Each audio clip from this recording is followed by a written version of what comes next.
Hello, today for review I finally got two new models. Actually, I've got two models, but today's review will be dedicated to only one. And as you can see by this box, today I will review Campfire Audio Polaris. It's a second version of their hybrid model. Some time ago I reviewed the first version of Polaris. It was a pretty fun tuned hybrid model for those who like a lot of low frequencies. But since that time passed more than 1 year, and Campfire Audio decided to retune this model, and actually what is more pleasant, they reduced the price. So now this hybrid IEMs costs $500, and if I remember right, it's $100 less than previous version, and price reduction is always a plus. Inside this IEMs features a single dynamic driver 9.2mm with special acoustic chamber, and a single balanced armature driver, also with Campfire Audio proprietary technology TIG. It's tuned acoustic chamber extended acoustic chamber. Well, I don't remember the exact order of this word, but it includes tuned, acoustic, extension and chamber. So you can probably get an idea what does it do. And that's pretty much what I need to say, and now let's have a closer look. I don't know why, but they've decided to change their box design a little bit. It's still color coded with different colors dedicated to different models, but now it's packaged this way. It reminds, I don't know, some desert package. This seal was applied here. Some people on the YouTube cut it. I just carefully unglue it and move aside, and you open this outer envelope, and now you gain the access to the internal box. It became a bit bigger. You know, actually I prefer their previous style of boxes, but this one is more reliable, and also here used the new case. Sorry, some noise outside. So technical specifications: 105 decibels of sensitivity, 17 ohms of impedance, 5 Hz, 20 kHz of frequency response. Here is the case, a bit different in terms of design. Some people like it, some don't like. For me it's normal case, pretty convenient, and that's the most important. Here is in-ear monitors themselves. Also new cable, and here you will have two additional pouches filled with accessories. So you will have silicone tips, different forms, also final audio tips, and of course traditional pin with Campfire Audio logo. So as you can see, accessory set is pretty good. Lot of tips, case, 3 sets of pouches. Pretty much you can imagine as an accessory for the in-ear monitors you will have. For the new Polaris, Campfire Audio changed design a little bit. As you can see, shape is pretty familiar. You've probably seen such in-ear monitors. It could be Andromeda, Jupiter, I don't know any other their models with few exceptions, and of course Polaris are not an exception, but this time they've made them uniform in color. Previous version had, if I remember right, black faceplates and blue color of shells, but now it's solid blue and it looks more attractive. They've selected a bit different tint of blue. It's still same angled form, but actually what is the most important here, I will show it to you now. They've changed spouts. They became noticeably longer, and that's a game changer, because now they are fitting much better than their models with shorter spouts. So spout extension really makes a difference. As you can see, it's also made of metal. It has this signature sophisticated grill, lip for holding the tips, and as usual level of metal work is pretty impressive. Everything is done really nicely, all bevels, edges, really sophisticated shape, and thanks to the increased length, they now providing better sound isolation. It's a bit above average. Of course, it's not super isolating for, like, if you need high sound isolation, just buy their Comet and use it with smaller tips and just insert it really deeply, and it will provide you perfect sound isolation. But this one is also above average, and also it's now it's definitely comfortable for me. You know, with Jupiter, with Andromeda, I need some usage to this shape, and now they are fitting almost perfectly to my ears. Of course, your mileage may vary because all ears are different and we have different anatomy, but anyway, I like that they are improving comfort and usability. I suppose that in some near future we will see Andromeda implemented with longer spouts. Of course, here used replaceable cable with this signature beryllium plated MM6 connectors. They are pretty tight, really well balanced amount of force, so you need to push it pretty strong, but it's still, you will be able to disconnect it with bare hands without using some clipper or something like that. And they are clicking back, and that's okay. And also Polaris came with new upgraded stock cable. It's really soft, really soft. It's almost not getting hard when it's cold. Here is ear hooks, but no memory wire effect this time. So you know, now it's a trend to not to use wire in the ear hooks. So cable is soft. Now it's kind of gray in color, accurately braided. It goes to the splitter. It has chin slider as usual. Splitter is made of plastic, no metal splitter this time, and it goes braided here down to this angle jack. So we've seen that few times before, and as usual they are done nicely, looks pretty attractive. New updated color version also looks good, and new cable became more flexible, softer and more convenient. And of course about the sound, they require a bit of burn-in, like 15 hours or so, not more than that. And they require finding proper tips, and please note that you can noticeably change the sound with third-party tips, because all the tips that provided in stock have a small bore. If you select tips with wider bore, like spin feeds for example, or some other models like spiral dot from GSC, you can reduce lower frequencies and get more natural signature. Actually not absolutely natural, not even close to natural, but more natural than stock. But actually, you know, I prefer the stock signature, you know, because I like to hear the vision of the creators. I like to listen to what they want to show to the world, and also I like the comfort of this final ear tips, so I'm using it with these tips, bigger ones. And let's have a player on the table.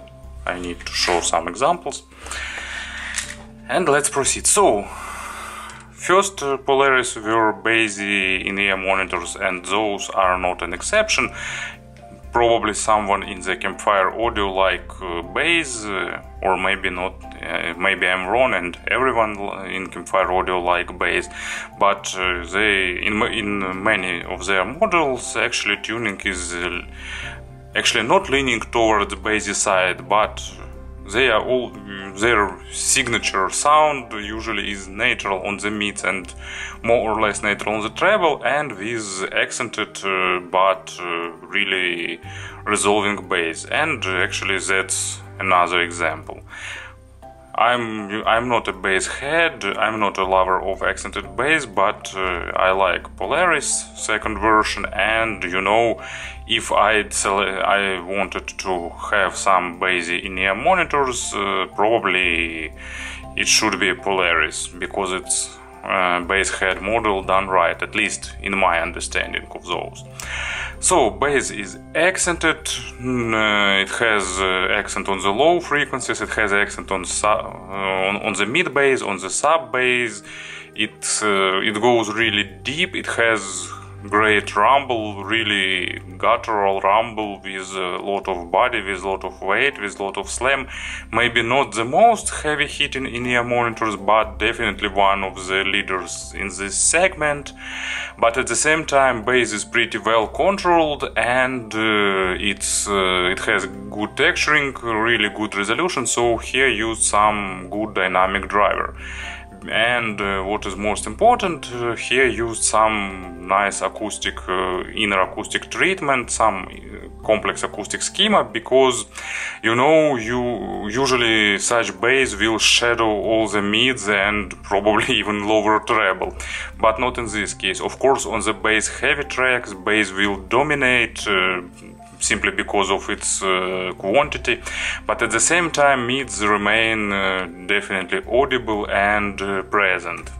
So, as an example for the low frequencies, I've got 100 Black Coffins from the Django soundtrack, and it's a rap track. It has nice punchy bass line with a lot of deep kicks, deep drum kicks, and these in-ear monitors definitely shine with such tracks, because you will have this punchy and groovy bass line, and at the same time you will have pretty clean and resolving mids for the voice and for the rest of the instruments.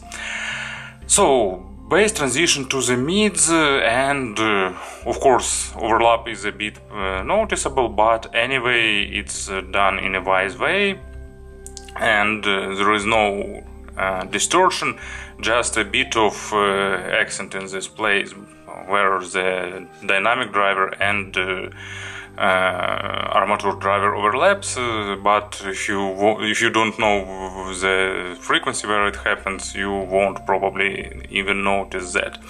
But maybe actually it's just my guess and I'm wrong, because I don't know the exact specs. But anyway, mids are pretty resolving, but of course that's not super resolving models with a lot of balanced armatures, because here used pretty wide band armature that covers partially low frequencies and treble, and of course it's lacking a bit of weight and just a little bit, but actually it's not a big issue, because to solve it they've definitely had to put more drivers, and at the end it will be Polaris. But it's more affordable model, and it offers nice resolution, and at the same time it's not going into the micro details, and so it won't be super nitpicking, and it don't require perfectly mastered tracks. So even some pop music, some not properly recorded genres will be definitely okay. Vocal is pretty emotional, and instruments are also have a really realistic and lifelike representation. And also another noticeable improvement over the first version of the Polaris, it's imaginary stage. So usually bass in-ear monitors, at least for me, sound intimate and small in terms of stage, but here stage definitely improved. It's above average both in width and in depth. I don't know how they achieve that, probably that acoustic extension chambers or something like that allows them to do it, but actually it's a good example what is the difference between the companies that create in-ear monitors and companies that do some research there, because Campfire Audio often do a lot of research, and here is the outcome of such research. For me, for example, their Comets is a great example, inexpensive model with so enjoyable sound, at least for me, and so dynamic driver with just a single balanced armature. Well, okay, sorry, it's an off topic. So mids are resolving, but not too focused on the micro contrast, a bit lacking weight, but at the same time it's the price that you pay for the resolution and speed of the balanced armature driver. And as an example, I probably never showed this track. It's the Mars Volta Ilyena. I really like the Mars Volta, and I really like this track. When I listened to it first time, I was a bit scared because I thought that my digital tonal converter that I used that time is broken, because it starts with distorted sounds, with some crooked melody, and after that I've understood that it's just a sound effect that creators decided to put at the start of this track. And actually the place where clean part starts, it sounds really impressive. I really like that. And of course the main part is filled with a lot of guitars, a lot of vocal, you know, it's really saturated track. It has a lot of instruments, actually not a lot of instruments, how to express it, lot of music inside of one track. So if you heard it, you probably understand what I'm trying to say. If you didn't hear, just listen to it. And especially if you like progressive rock, and it requires a good resolution. And Polaris actually, you know, maybe not the perfect in-ear monitors for such music, because usually such genres are more suited for some natural models, but they pretty good with it, and it's a really nice criteria for me. And treble, of course, it's not super extended like in multi-balanced armatures, but extension is good, and actually it's pretty balanced.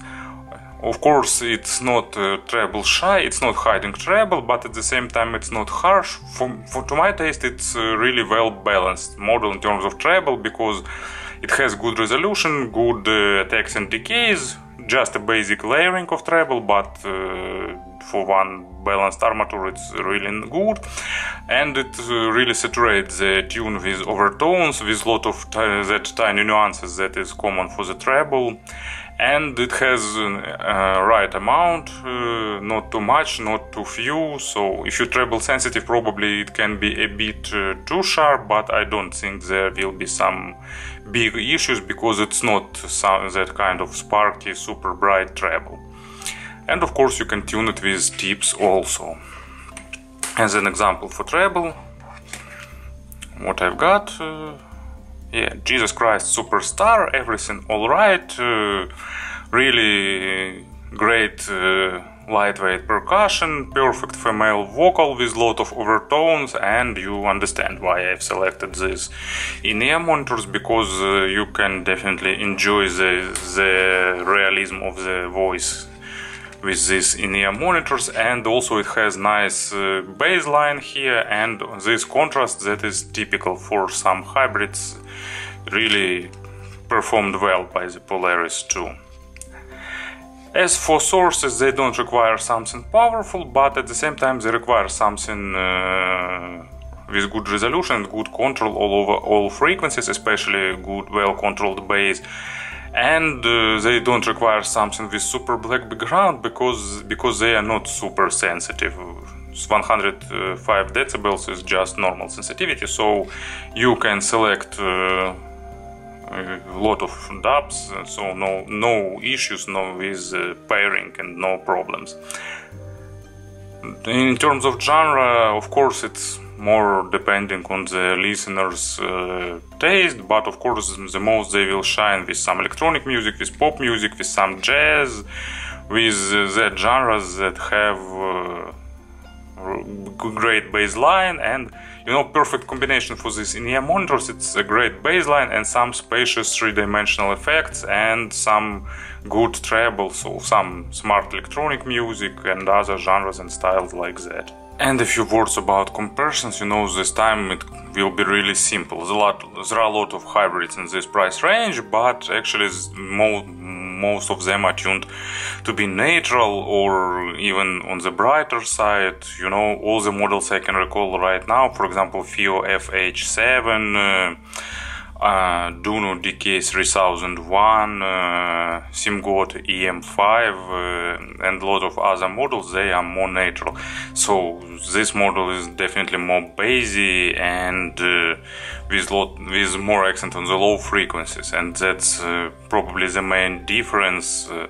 So compared with previous version of Polaris, you know, maybe my memory can play trick on me, but I remember that first version of Polaris they were more bassy and with less resolving bass, and but with a bit more resolving mids. But you know, take it with a grain of salt, because I could be wrong. I don't have first version of Polaris for the direct comparison, so it could be wrong. And other Campfire Audio models, of course, in this price range, what we've got, Jupiter, it's more resolving on the low frequencies with less accent because of the pure balanced armatures. Of course, most of all in terms of signature, it reminds Solaris and Atlas and other models, Vega with accented lows, but at the same time Polaris is more fun and more accented on the lows compared to the Solaris. Actually, Solaris is not. Solaris has also a lot of bass, but Solaris has more forward mids thanks to the multi-balanced armature schema, and that's why it's sounding more natural. So, to summarize everything, I really enjoy second version of Polaris.